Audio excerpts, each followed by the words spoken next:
हमारे चैनल को सब्सक्राइब करें और बेल आइकन दबाएं।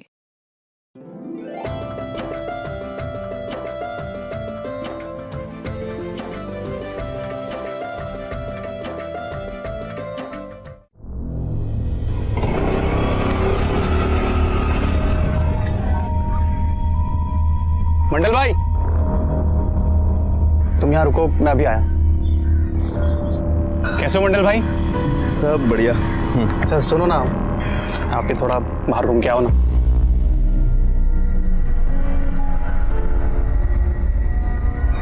आराम से। ठीक है लवली, चलें? आओ।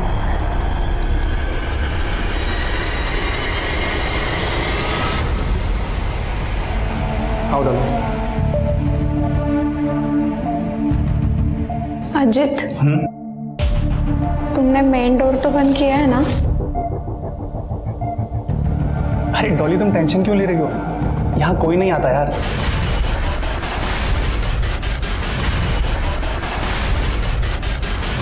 अजित यार, मुझे बहुत डर लग रहा है, कोई आ ना जाए। डॉली यार तुम डरो मत, हम पहली बार थोड़ी ना आ रहे हैं यार।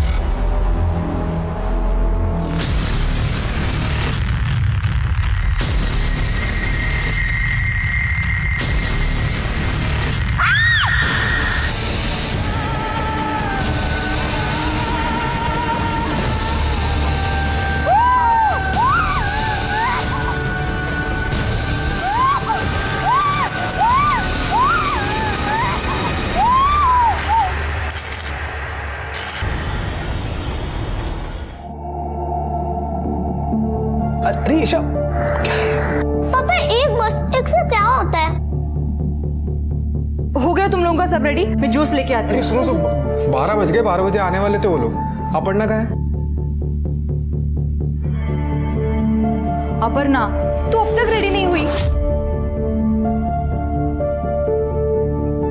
दीदी तैयार तो हूँ। ये देखो बैंगल्स भी पहन दी मैंने। खूब सुंदर दिखती है, बस एक कमी रह गई। क्या? टेंशन मत ले,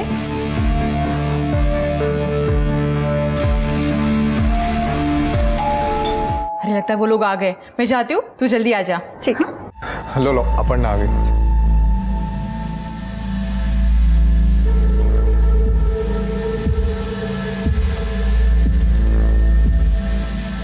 लीजिए चाय लीजिए। हम तो इसी साल अपर्णा की शादी करने के बारे में सोच रहे हैं। मतलब आप लोगों को कोई प्रॉब्लम ना हो तो। अरे हमें क्या प्रॉब्लम हो सकती है, बस एक बार राजीव और अपन आपस में बात कर लें। नहीं, आप अपर्णा का टेंशन मत लीजिए, हमारे तरफ से सब ओके है। तो हमारी तरफ से भी सब ठीक है। तो मुंह मीठा कीजिए। बिल्कुल।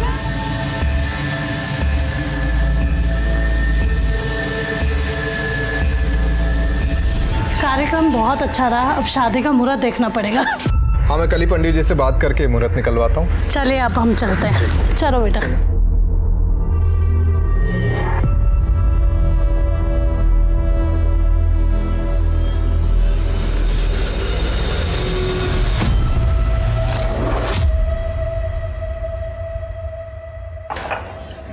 सब कुछ ठीक हो जाए तो दिसंबर जनवरी में इसकी शादी करवाते हैं। यार सब कुछ ठीक ही तो है, और क्या ठीक होना है? दीदी जीजू, मुझे वो लड़का बिल्कुल पसंद नहीं आया।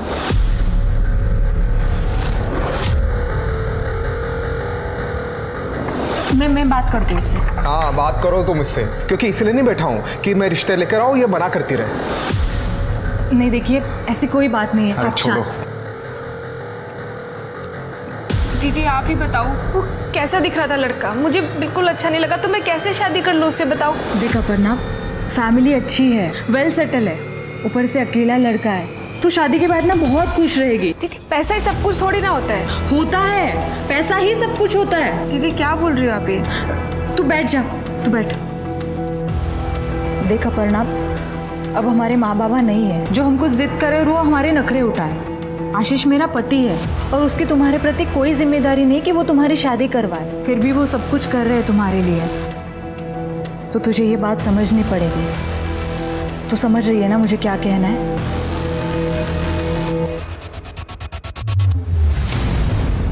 ये लोग अभी तक नहीं गए। 5 रुपए में इतना टाइम थोड़ी निकलो।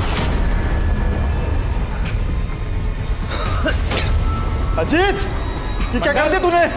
मंडल, मंडल, क्या तुम हो वहाँ? मंडल, रुक रुक, मंडल, तो क्या हुआ यहाँ? डॉली कहाँ? डॉली या क्या तूने? डॉली,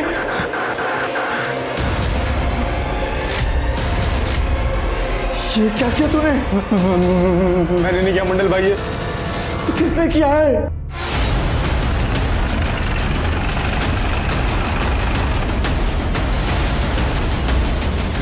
साहब ये देखिए साहब,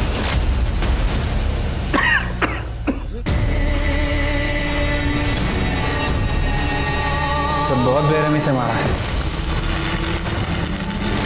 अरे कौन है लड़की? साहब वो हॉल में जो लड़का अजीत, उसी के साथ आई थी 2-2.5 घंटे पहले। तो ये सब कुछ वो लड़के ने किया है? साहब ये मेरे को मालूम नहीं, मैं तो बाहर गया हुआ था, बंगले में यही दोनों थे अकेले। ये बंगले का गार्ड है ना, तो बाहर कहाँ घूम रहा था? और ये बंगला ये दोनों को क्यों दिया था? ये किस लिए आए थे यहाँ? साहब ज़्यादातर ये मटके बंगलों खाली पड़े रहते हैं, तो कभी कभी लड़के लोग को थोड़े टाइम के लिए दे देता हूँ। कुछ पैसे फालतू धंधे करता है। हाँ, शर्म नहीं आती तेरे को? बंगले का सीसीटीवी दिखाओ। सीसीटीवी नहीं है। तेरा ऐसा क्या झगड़ा हुआ था लड़की के साथ, तूने उसको मार दिया? मैंने नहीं मारा साहब, ये उसने किया। उसने किसने? तब पुलिस वाले ने। पुलिस वाला? कौन पुलिस वाला?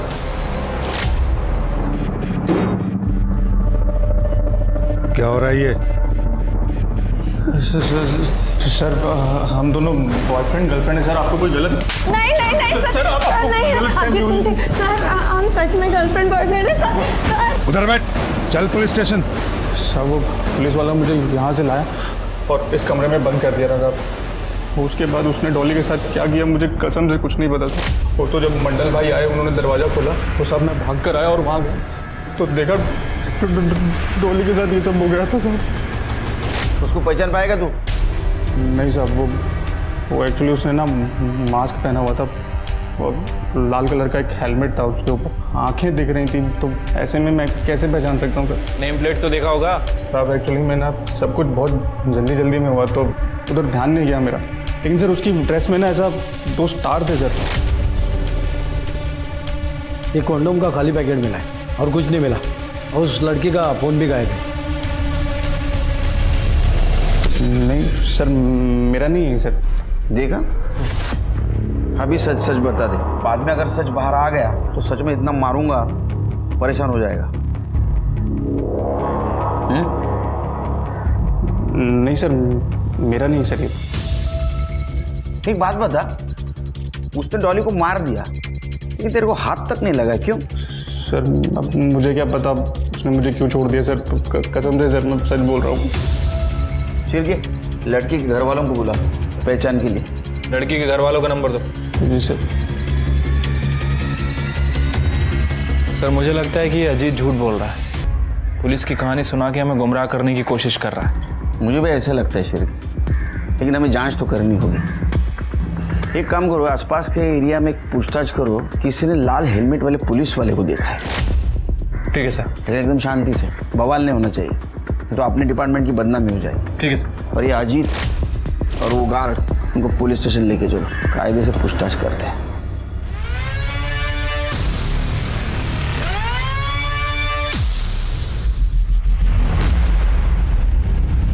अरे ईशा, मम्मी कहाँ है? आई नहीं क्या अभी तक? आई है ना, अमित मामा से बात कर रही है बाहर।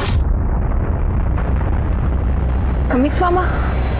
मंजिरी तू क्या बोल रही है? अपर्णा घर की बच्ची है, उसकी शादी तोड़ो के हमें क्या मिलेगा? मिलेगा ना चाची, मिलेगा। आपके बेटे के मन की भड़ास निकलेगी। और तुझे क्या जरूरत थी रे? अपर्णा की टूटी शादी के बारे में राजीव को बताने की क्या जरूरत थी?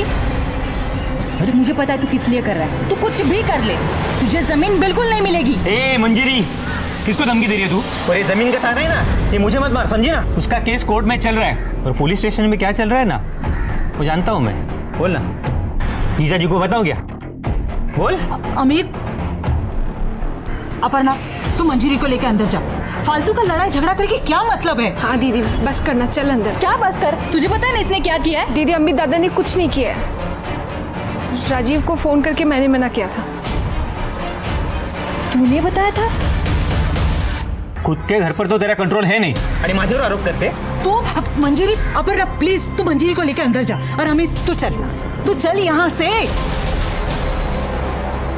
ये सब कुछ मजाक चल रहा है क्या? दीदी, मजाक नहीं चल रहा है, पर समझौता जरूर चल रहा है। जीजू मेरी शादी में पैसे लगा रहे, तो किसी से भी शादी करवा देंगे। हाँ सुना क्या बोल रही है तुम्हारी बहन? मैं इसके फ्यूचर के बारे में सोच रहा हूँ कि अच्छे घर में शादी हो जाए इसकी, लेकिन नहीं, उल्टा मुझे ही ताने दे रही है। जीजू, मैं आपको ताना नहीं मार रही हूँ, आपको समझाने की कोशिश कर रही हूँ। अब तुम जानो और तुम्हारी बहन जाने। अरे सुनो,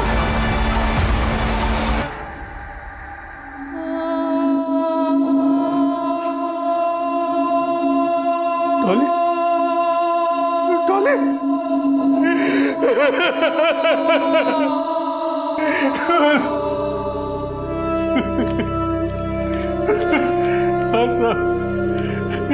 ये डॉली के कपड़े।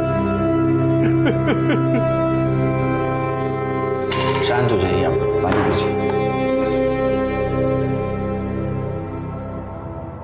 देखिए, पोस्टमार्टम से तो यही पता चलता है कि उसको शॉक देके मारने से पहले उसके साथ रेप किया गया था।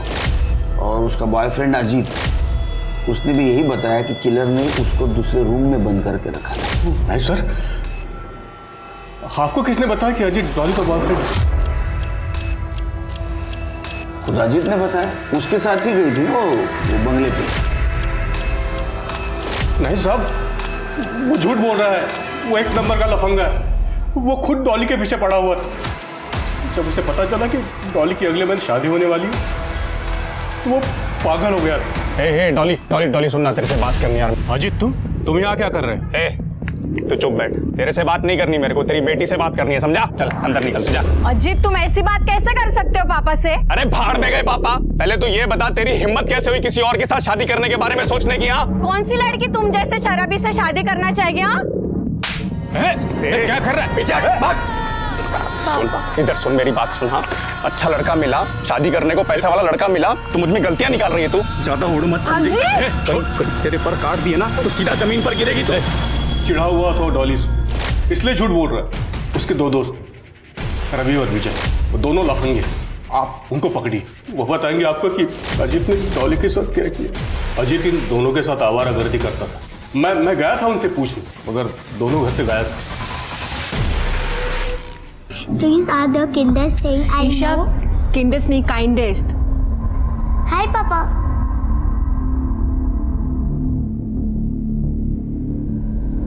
पानी, आप अपर्णा की बात का बुरा मत मानिएगा, पर उसकी बात भी तो सही है ना। अब आप मुझे बताइए, लड़का अगर उसकी पसंद का नहीं होगा तो वो जिंदगी भर खुश कैसे रहेगी?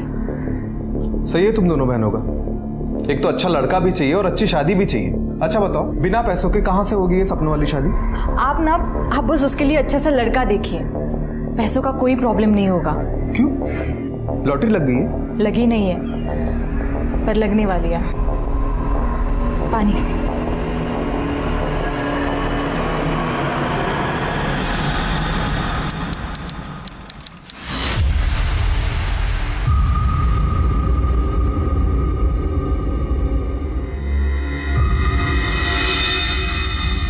सर, ये ओमकार सही कह रहा था। जिस टाइम डॉली का मर्डर हुआ उसी टाइम अजीत ने रवि को फोन किया था, और इस कॉल के 20 मिनट बाद इन दोनों के फोन की लोकेशन मर्ड एरिया की थी। पकड़ा दोनों को? हाँ सर, भागने की कोशिश कर रहे थे लेकिन पकड़ लिया। गुड।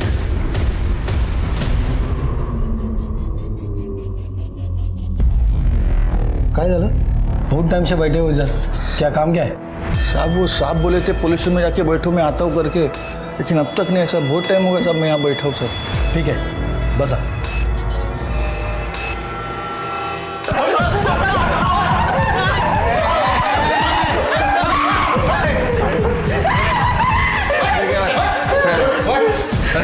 सीधा खड़े ना। सर, बता दो कब? बता, तू ही बता। डॉली मुझे छोड़कर किसी और से शादी कर रही थी साहब, तो मैं कैसे देख सकता था चुपचाप आप? इसलिए दोनों दोस्तों को साथ लेकर उसका मर्डर कर दिया ना? नहीं सर, हमने किसी को नहीं मारा सर। सर हम उसको मारना नहीं चाहते थे, हम तो डॉली को उसकी औकात दिखाना चाहते थे। जब से वो रोड पर झगड़ा हुआ था ना, डॉली मुझसे मिलने तक को तैयार नहीं थी सर। तो मैंने थोड़ा नाटक किया और फ़ोन करके उसको सॉरी बोला, और फिर बहाने से उसे उस बंगले पर लेकर गया सर मैं। अजित क्या कर रहे हो तुम? डॉली प्लीज लास्ट टाइम यार डॉली। अजित नहीं नहीं अजित, ये सही नहीं है। समझा करो ना यार डॉली। अजित अब सब कुछ खत्म हो गया है। मूर्ति कौन है डिसाइड करने वाली? अब नहीं अजित, कैसे सब खत्म हो गया? अजित छोड़ो। पकड़ साली को।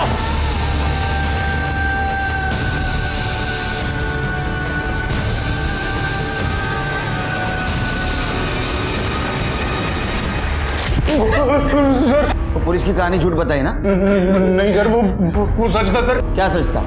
सर हम सच बोल रहे हैं। क्या हम उससे कुछ कर पाते तो उससे पहले ही।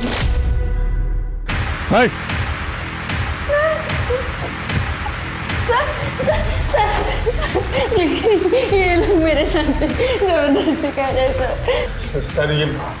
ये लड़की झूठ बोल रही है सर। हमने चल बाहर सर, चल। तुम यहीं रुको। उसके बाद वो पुलिस वाले ने हम तीनों को एक रूम में बंद कर दिया था। फिर उसने डॉली के साथ क्या किया हमें कुछ नहीं पता सर। जब काफ़ी देर तक कोई नहीं आया तो सर हम तीनों बाथरूम की विंडो से बाहर गए, और सर जब हम बाहर आए तो हमने देखा डॉली को ऐसे वायर से लपेटा हुआ है और वो मर चुकी थी सर। उसी वक्त पुलिस को फोन क्यों नहीं किया? तूने क्या? सर हम खुद ही फंस जाते सर।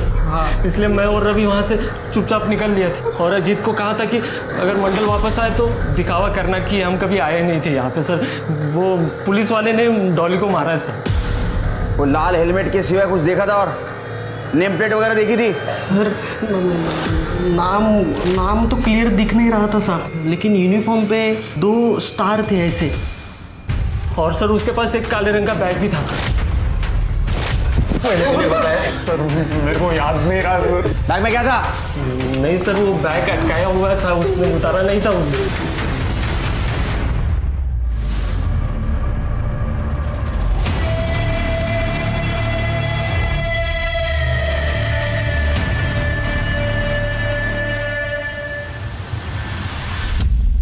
सर एक बात समझ नहीं आ रही, अगर इन लड़कों को डॉली को मारना था तो सीधे सीधे भी मार सकते थे, ये इस तरह इतना बवाल बनाने की क्या जरूरत है? वो तो सब सच बाहर आने के बाद ही पता चलेगा।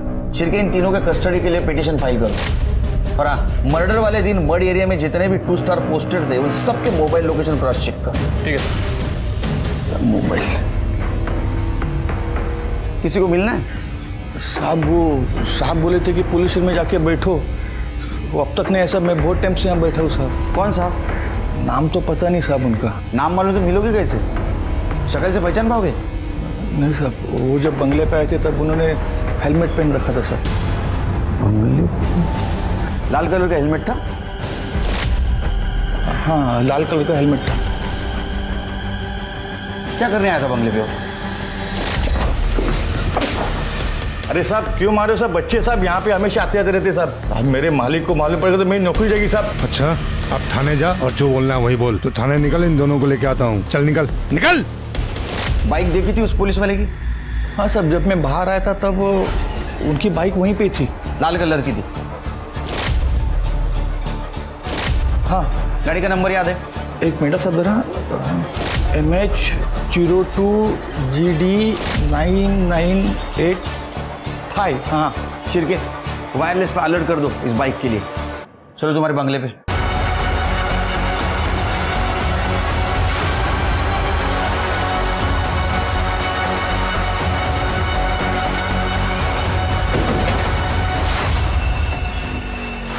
दरवाजा तो बंद है साहब। जब मैं पुलिस स्टेशन आया तो दरवाजा खुला था, लेकिन सब मेरे पास चाबी है।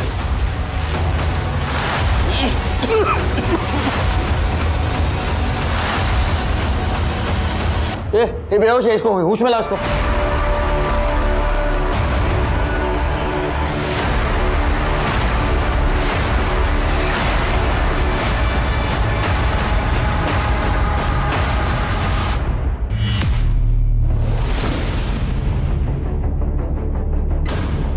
शिरके जो भी किलर हो, वो इलेक्ट्रिकल सिस्टम के बारे में पूरी जानकारी रखता है और उसी को उसने अपना हथियार बनाया है। नाकाबंदी में कुछ मिला? नहीं सर, जब तक हम नाकाबंदी लगाते हैं मुझे लग रहा है कि किलर ने एरिया क्रॉस कर दिया था। वैसे मैंने उस बाइक की नंबर प्लेट को आरटीओ के ऐप पे चेक किया था सर, पता चला है कि वो नंबर प्लेट फर्जी थी। फर्जी?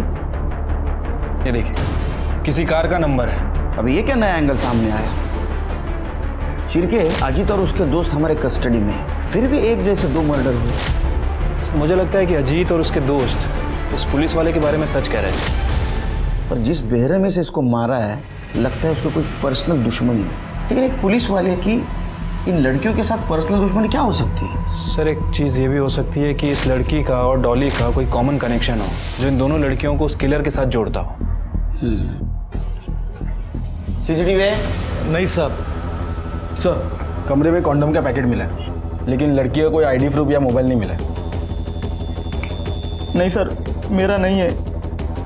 सेम ब्रांड है सर, डॉली के क्राइम सीन पर भी यही मिला था। शिरके, एक काम करो, आसपास के मेडिकल स्टोर में पूछताछ करो, वहाँ सीसीटीवी होता है। पता करो कोई लाल हेलमेट या लाल बाइक वाला ये परचेस करने वहाँ आया था क्या। ठीक है सर। लड़की कौन थी वो? गर्लफ्रेंड थी मेरी, नेहा नाम है। साथ में टाइम स्पेंड करने के लिए अक्सर ही आ जाते थे। आज भी आए थे। जब वो पुलिस वाला आ गया और गार्ड को मार पीट कर बाहर भेज दिया और अंतर जबरदस्ती करने लगा। अरे सर, दरवाजा क्यों बंद कर रहे हैं सर? चल अंदर चल, बताता हूँ, चल। अरे सर, अंदर का भेज रहे हैं सर? आप अपना आईडी कार्ड दिखाइए पहले। पुलिस वाले से आईडी कार्ड मांगेगा? आप इस तरह से हमें हैरेस नहीं कर सकते। हम कुछ गलत नहीं कर रहे थे। और आपने हेलमेट क्यों लगाया है? हटाइए इसे। अभी पापा को फोन लगाता हूँ, आप उनसे बात करिएगा।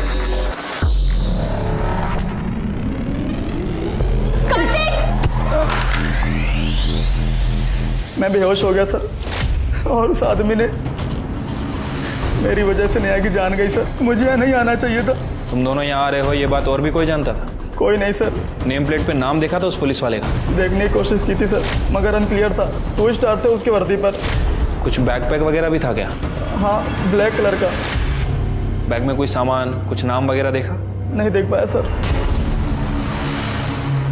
नेहा की हत्या ने डॉली के मर्डर की जांच को एक नई दिशा दे दी थी। पुलिस अब तक अजीत को डॉली का हत्यारा मानकर चल रही थी। नेहा की हत्या के बाद पुलिस इस संभावना से इनकार नहीं कर पा रही थी कि नेहा और डॉली का कातिल एक ही आदमी भी हो सकता है। पहली संभावना थी कि किलर कोई प्रेडेटर या सेक्स एडिक्ट था जो खुद पर काबू नहीं रख पा रहा था, मगर दोनों लड़कियों के साथ की गई बेरहमी किसी दुश्मनी की तरफ भी इशारा कर रही थी। पुलिस कंफ्यूज थी। हत्यारे को बंगलोज की लोकेशन, वहां लगे सीसीटीवीज और आने वाले टारगेट की सबकी डिटेल में जानकारी थी। और ऐसा तभी हो सकता है जब इस सब में पहले से कोई अंदर का आदमी इन्वॉल्व हो, जैसे किसी बंगले का कोई कर्मचारी या फिर पहले से ही कपल्स पर नजर रख रहा कोई व्यक्ति। यह भी एक बहुत बड़ा सवाल था कि क्या कोई पुलिस वाला इस सब के पीछे था, या फिर यह सिर्फ कातिल का एक स्वांग था जिसकी आड़ में वो छिपने की कोशिश कर रहा था।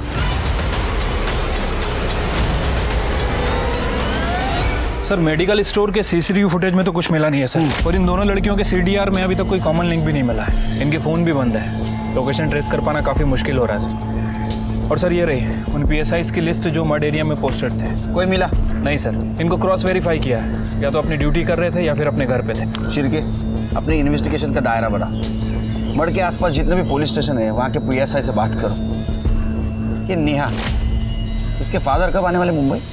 सर कल तक आ जाएंगे।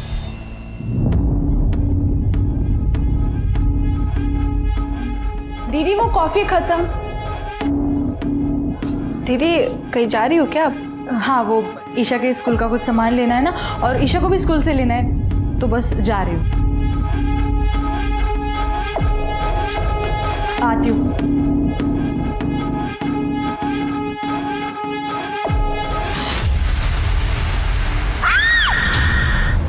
मंजरी, मंजरी, अरे मंजरी कहाँ है? जीजू, दीदी तो ईशा को स्कूल लेने गई है। अरे 5 बज रहे हैं, 2 बजे स्कूल छूटता है। जीजू मुझे नहीं पता, मैं तो अपनी फ्रेंड से मिलने गई थी, अभी आई हूँ। फोन भी ऑफ आ रहा है उसका। जीजू आप टेंशन मत लीजिए, कहीं आस पड़ोस में गई होगी वो। मैं देखता हूँ, ये मंजरी को देखा क्या आपने?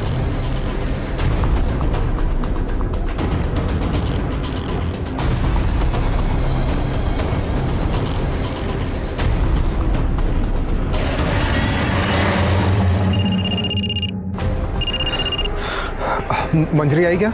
नहीं जीजू, दीदी घर पर नहीं आई है। मैंने ईशा के स्कूल में भी फ़ोन किया था, वो वहाँ से ईशा को लेकर निकल गई है पर घर नहीं पहुँची। मैंने भी मोहल्ले में चेक किया, नहीं मिली। जीजू दीदी कहाँ गई होगी? आपकी बेटी नेहा और आपकी बेटी डॉली एक दूसरे को जानते थे?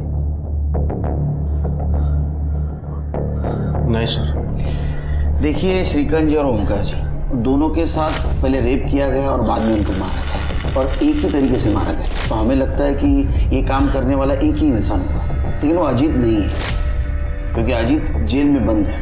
आपको कोई पहचान वाला है जो इलेक्ट्रिसिटी की अच्छी जानकारी रखता हो और नेहा और डॉली को नुकसान पहुंचाना चाहता हो? नहीं सर। आप दोनों में से किसी का पुलिस वाले के साथ झगड़ा हुआ था? नहीं सर, हम शरीफ लोग हैं, पुलिस वालों के साथ झगड़ा क्यों करेंगे?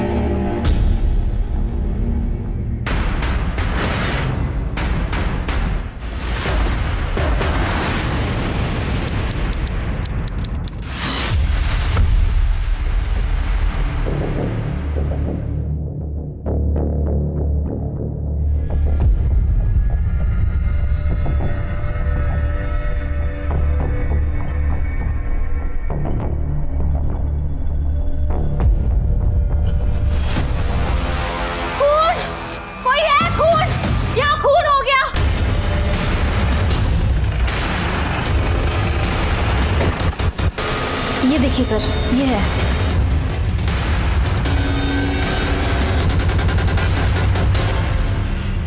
सर तरीका सेम है।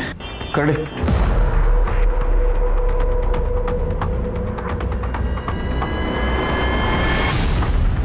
सर ये बच्ची को कहीं देखा है मैंने।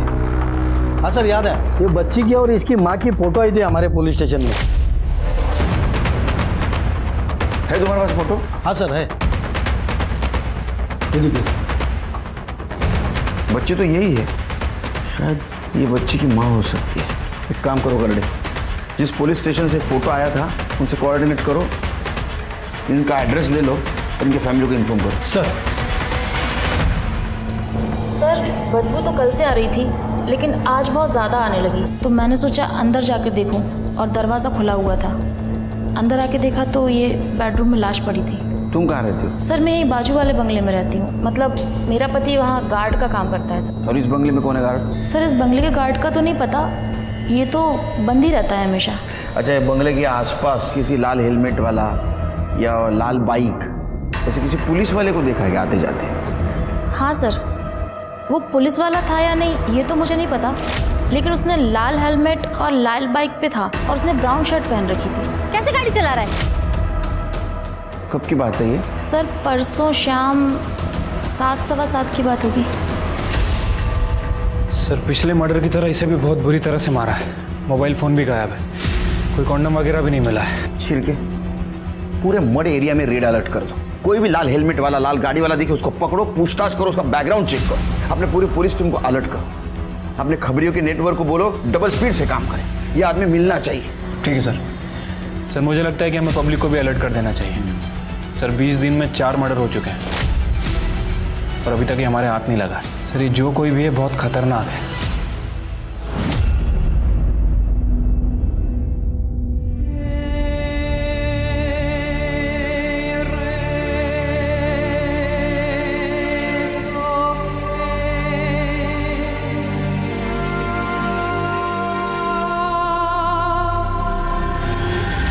तकरीबन 40 से 50 घंटे पहले दोनों की मौत हुई। औरत की मौत इलेक्ट्रिक करंट से और बच्ची की मौत दम घुटने से हुई। कोई सेक्सुअल असॉल्ट? मरने से पहले फिजिकल हुई थी ये लेडी। सीमेंट के ट्रेसेस मिले हमें बॉडी में, मगर स्ट्रगल के कोई मार्ग नहीं है जिससे रेप साबित हो सके। सर आप ये कैसी बात कर रहे हैं सर?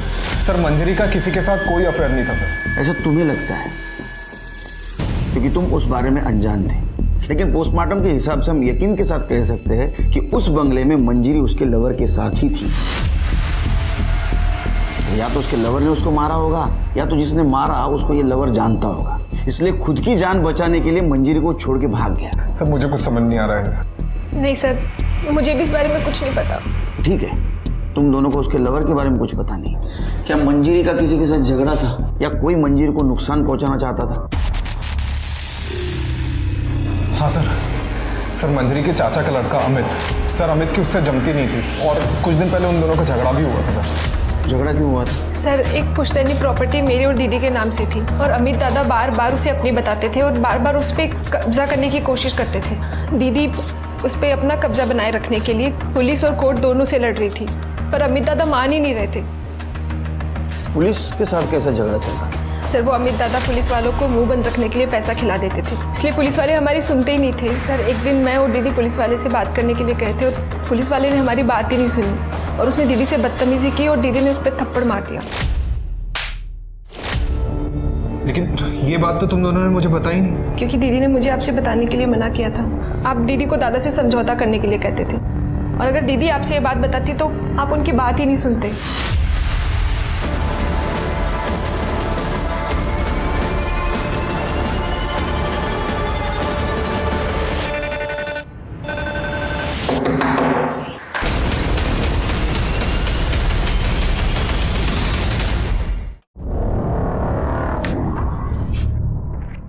हाँ बोला।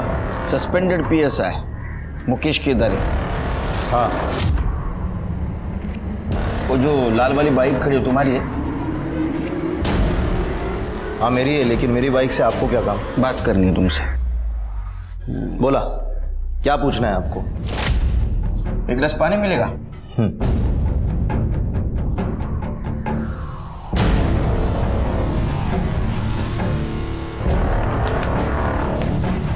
ये लीजिए। ये न्यूज़ के बारे में पता है कि नहीं? मुझे कैसे पता होगा सर, मैं पहले से सस्पेंड चल रहा हूँ। आपको क्या चाहिए ये सीधे सीधे बताइए। जब से आए तब से घुमा फिरा के सवाल पूछ रहे हैं आप मुझसे। ये देखो, आप इसका फोटो मुझे क्यों दिखा रहे हैं? वो इसलिए दिखा रहे हैं कि एक लाल बाइक वाले ने, जिसका हेलमेट भी लाल है, उसने इसका रेप करके इसका मर्डर किया और वो पुलिस वाला है। अच्छा, तो आपको ऐसा लगता है कि ये मर्डर मैंने किया है क्योंकि मेरे पास लाल कलर की बाइक है, हेलमेट भी है? ऐसा ये बकवास ना आप कहीं और जाकर करिए। मुझे लगा था कि आप मुझसे बात करने हैं किसी और सिलसिले में, ना आप तो मुझे जेल भिजवाने के चक्कर में। सही सोचा। तुम्हारी फाइल देखी है मैंने सस्पेंशन की। मंजीरी ने सस्पेंड करवाया था ना तुमको? क्यों? आप क्यों नहीं रुकवा सकते काम? अमित ने आपको पैसे दिए ना काम ना रोकने के लिए। उसने पैसे दिए और कहा काम मत रोको, इसीलिए नहीं रोक रहा। अगर आप कुछ देंगे और कहेंगे काम रोक दो तो रोक दूंगा। क्या मतलब है आपका? मेरा घर नजदीकी है, बीवी मायके गई है, कुछ टाइम हम दोनों साथ में रहेंगे। अब तुम घर पे चले जाना, अब फिर सीधा प्रॉपर्टी पे जाके मैटर सुलटा दूंगा। मैं मीडिया में जाऊंगी और सबको बताऊंगी कि इस पुलिस थाने में ऐसे इंसान को काम पर रखा है जो काम के लिए औरतों को खुद के साथ सोने के लिए कहता है। सबके सामने इज्जत निकाली थी तुम्हारी। तुम्हारे पास तो बहुत स्ट्रांग मोटिव है उसके मर्डर का। और बाकी दो लड़कियां, उनको क्यों मारा? और हाँ, वो मंजीरी के लड़के को क्यों मारा? फ्रस्ट्रेशन निकालने के लिए। देखिए, आपको जो बोलना है बोलिए, जो समझना है वो समझिए। ऐसे भी जिंदगी बर्बाद कर दी उस मंजीरी ने मेरी। बीवी भी छोड़कर चली गई। अब कोई फर्क नहीं पड़ता मुझे। जब जेल में पड़ेगा ना तब पूरे बॉडी में फर्क पड़ेगा। करड़े सर, इसके डीएनए टेस्ट का इंतजाम करो। Okay sir. अरे साहब, इतने सालों से उस प्रॉपर्टी का मामला उलझा हुआ था, तभी तो मैंने कुछ किया नहीं। और जब अब मामला सुलझ रहा था तो मैं क्यों मरवाऊंगा मंजीरी को? मामला सुलझ रहा था मतलब? साहब, कुछ दिन पहले मुझे वकील का कॉल आया था मंजीरी की तरफ से। वो प्रॉपर्टी का डिस्प्यूट को खत्म करने के लिए 50-50 का सेटलमेंट ऑफर कर रही थी मुझे। ये सेटलमेंट का ऑफर मंजीरी ने दिया था तुम्हें? हाँ, मतलब उसकी तरफ से लॉयर ने कॉल किया था। आप चाहिए तो बात कर लीजिए ना सब उससे। सर, मंजरी ने अमित को सेटलमेंट का ऑफर दिया जरूर था, बट वो चाहती नहीं थी उसके साथ सेटलमेंट करना। वकील साहब, आप जमीन के लिए कोई खरीदार देख लो। 50 लाख की जगह पे 40 लाख मिल गए तो भी चलेगा, बस डील जल्दी होनी चाहिए। और वो अमित को तो मैंने पहले ही समझौते का चूरन दे दिया है, और वैसे भी ना वो 50% के चक्कर में इस सब में ज्यादा ध्यान नहीं देगा। तब तक हम कोई खरीदार देख के जमीन बेच देंगे। एक बार जमीन बिक गई ना तो उसके बाद अमित जाने और वो खरीदार जाने। आप बस ये बात किसी को मत बताइएगा, आशीष और अपर्णा को भी नहीं। सारी बातें चुपचाप होंगी तभी तो काम होगा ना। सर, हम लोग इस पर डिस्कस कर ही रहे थे कि मंजली के मर्डर की खबर आई और ये बात बीच में रही। वकील साहब, क्या ऐसा हो सकता है इस झूठी सेटलमेंट के बारे में अमित को पता चला होगा? सर मेरी साइड से तो पता नहीं चला, कहीं और से पता चला हो तो आई डोंट नो। ठीक है वकील साहब, आप जा सकते हो। शिरके, ये मंजिरी ने अपने प्रॉपर्टी डील के बारे में किसी से बात नहीं की थी, यहाँ तक कि अपनी बहन अपर्णा और आशीष से भी। ये जरूर कुछ खिचड़ी पका रही थी। शायद मंजिली अपने लवर के साथ नई जिंदगी बसाने की प्लानिंग कर रही है और इसके लिए उसे पैसों की जरूरत है। उसके कॉल डिटेल्स में कुछ मिला? नहीं सर, उसके कॉल रिकॉर्ड के हिसाब से कोई लव अफेयर का एंगल सामने नहीं आया। शिरके, एक काम करो, ये तीनों मर्डर जिस दिन हुए उस दिन का पीएसआई मुकेश केदारे और मंजिरी के चाचा का लड़का अमित, उनका मोबाइल लोकेशन निकलवा। अगर ये तीनों मर्डर सीरियल किलर ने किए तो उसका पकड़ा जाना बहुत जरूरी है, क्योंकि पता नहीं वो अगला हमला किस पे और कब करेगा। मंजिरी इस पॉसिबल सीरियल किलर की तीसरी विक्टिम थी। कातिल अब भी आजाद था और पुलिस इसीलिए अपनी जांच को किसी भी संभावना के लिए खुला रखना चाहती थी, खासकर सस्पेंडेड पुलिस ऑफिसर मुकेश केदारे और मंजिरी के अपने भाई के साथ रंजिश के सामने आने के बाद, क्योंकि इस बात की भी कोई गारंटी नहीं थी कि मंजिरी का कातिल कोई सीरियल किलर नहीं बल्कि कोई और था।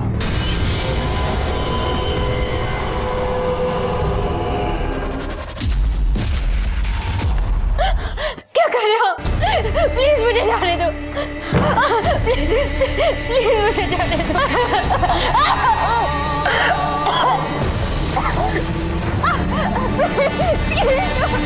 क्यों कर रहे हो आप ऐसे? प्लीज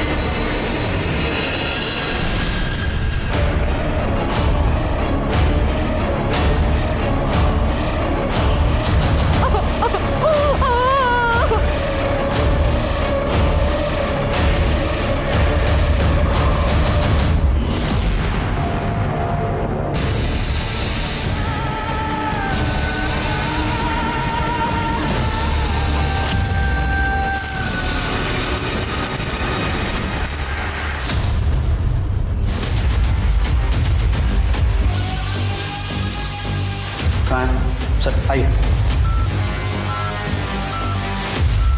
डॉक्टर ठीक?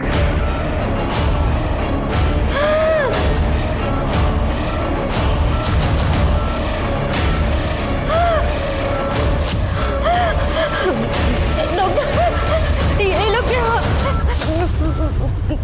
इन्हें मुझे दूर रखिए डॉक्टर। बेटा तुम्हारी मदद करने के लिए आया। ये मार देंगे मुझे, प्लीज प्लीज मेरी मदद कीजिए, मुझे इनसे बचा लीजिए डॉक्टर। सर पेशेंट अभी ट्रॉमा में, आप बात नहीं कर सकते, प्लीज बाहर जाइए।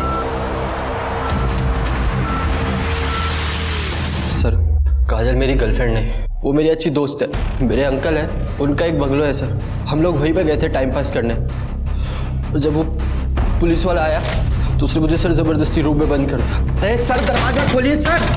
और वहाँ से जैसे तैसे सर बाहर निकला तो मैंने देखा काजल बेडरूम में बेहोश पड़ी थी। मुझे कुछ नहीं पता सर उसने काजल के साथ क्या किया। मैंने तुरंत ही पुलिस को फ़ोन किया सर और काजल को हॉस्पिटल लेकर आया। और सर आपके सीरियल किलर केस की इन्फॉर्मेशन हमें मिली तो हमने आपको इन्फॉर्म कर दिया।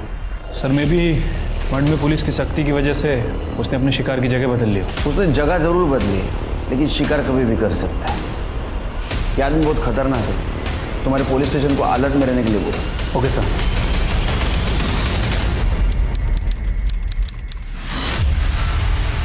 देखो काजल, हम तुम्हारी मदद करने आए, लेकिन उसके लिए तुम्हें हमारी मदद करनी होगी, तो ही उसे हम पकड़ पाएंगे ना।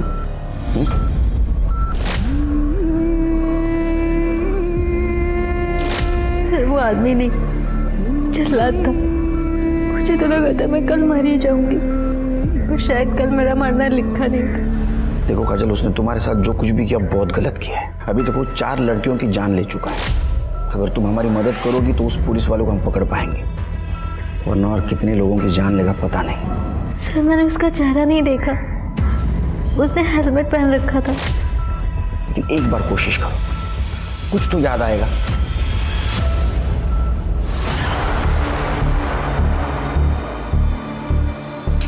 देखो, मैं इस नौटंकी में शामिल नहीं होऊंगा। मुकेश तुम्हारी मर्जी किसी ने पूछी नहीं है, ऊपर से ऑर्डर है, फॉलो करना पड़ेगा।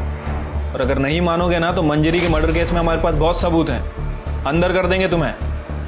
खड़े, हेलमेट दो। डिसाइड करो मास्क में जाना है या फिर जेल जाना है।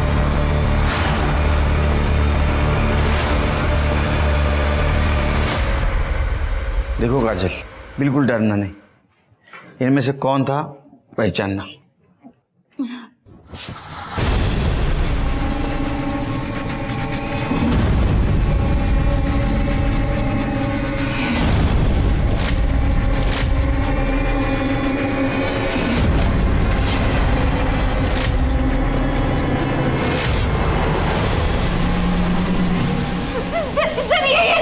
कौन?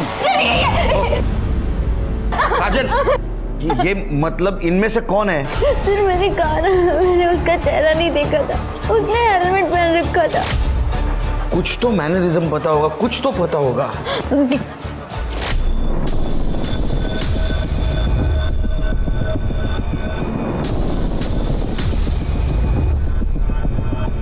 सर उसका बैकपैक, उसमें एक बॉक्स था जिसपे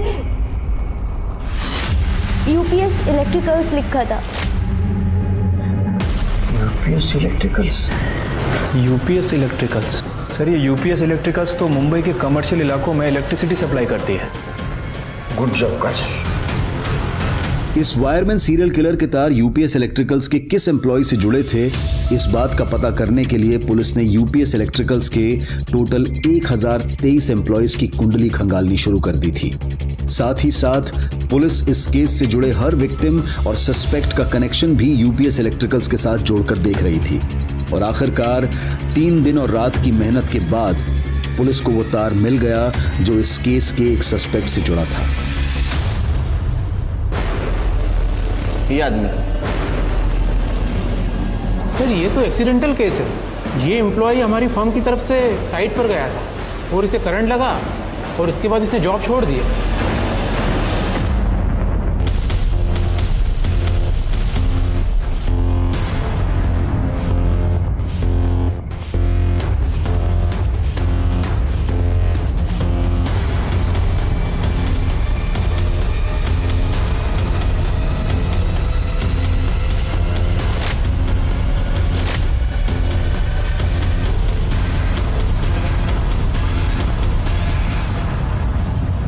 चल बोल, तेरे दिमाग में ऐसी क्या सनक थी कि तूने उसका मर्डर किया? सनक नहीं थी सर मंजरी से छुटकारा पाना था। प्रॉपर्टी के लिए ना? प्यार के लिए सर। अरे भगवान, तू अपने बहन के पति से, अपने जीजा से प्यार करती है? सर माँ पापा के गुजरने के बाद ज़रूरत नहीं थी कि आशीष ही मेरा ख्याल रखता, मेरा खर्चा उठाता, पर इसने मेरा ख्याल रखा और बहुत अच्छे से रखा, इसलिए मैं खुद को रोक नहीं पाई। अरे तू इससे प्यार करता था तो मंजरी से डिवोर्स ले लेने का, बाद में शादी करने की, मंजरी का मर्डर करने की क्या जरूरत थी? सर हम दोनों शादी तो कर लेते, पर आधी ज़मीन दीदी के नाम हो जाती और तलाक के बाद ऊपर से आशीष को दीदी को पैसे देने पड़ते, वो अलग से। चल मंजरी का समझ गया, उससे बदला लेने का था, लेकिन वो 2 लड़कियां, उनको क्यों मारा? उनकी तो कोई दुश्मनी नहीं थी ना, ऐसे मार दिया? वो दोनों अक्सर मुझे मड में दिखती थी, अच्छी लगती थी। मैं उन दोनों के साथ सोना चाहता था, तो मैंने सोचा कि एक तीर से 2 काम हो जाए, उनका रेप और मर्डर करके पुलिस का ध्यान भटकाना था, ताकि जब हम मंजरी को मारे तो आप लोगों को लगे कि उसकी भी सीरियल किलिंग होती। और वो बंगले मर्ड के, उनमें सीसीटीवी नहीं, तेरे को कैसे पता? सर यूपीएस इलेक्ट्रिकल्स में काम करते करते मर्ड के सारे बंगलों उसकी जानकारी है बस। तो वो मंजरी को बंगले में कैसे बुलाया? झूठ बोल के। अरे पर वहाँ क्यों आना है? बात तो हम लोग घर पे भी कर सकते हैं ना। अरे सरप्राइज है। और हाँ, ईशा को भी ले आना, उसके लिए भी एक सरप्राइज है। बातें तो कुछ की नहीं और बोल रहे थे बात करनी है। हम बेडरूम से बाहर ही नहीं निकले। अब चलो घर चलते हैं। ईशा कब से बाहर बैठी और अपर्णा वेट कर रही होगी।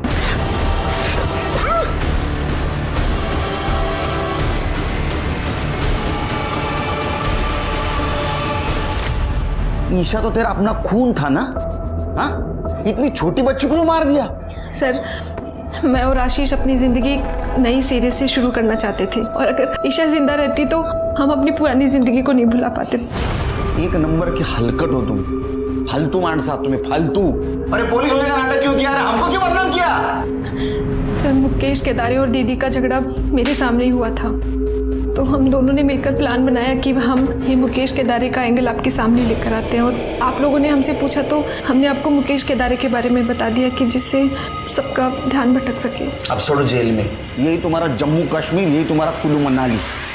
आशीष और अपर्णा का रिश्ता नाजायज था, लेकिन अगर वो चाहते तो वो तलाक लेकर एक दूसरे के साथ जिंदगी बिता सकते थे, अपने रिश्ते को कानूनी मान्यता दिला सकते थे। एक दूसरे के साथ रहने के लिए दोनों ने इतनी बड़ी साजिश रची कि 4 जिंदगियां खत्म हो गई और न जाने कितनी जिंदगियां बर्बाद। अब मैं अनूप सोनी आपसे विदा लेता हूं, फिर मुलाकात होगी क्राइम पेट्रोल सतर्क में एक और नए केस के साथ।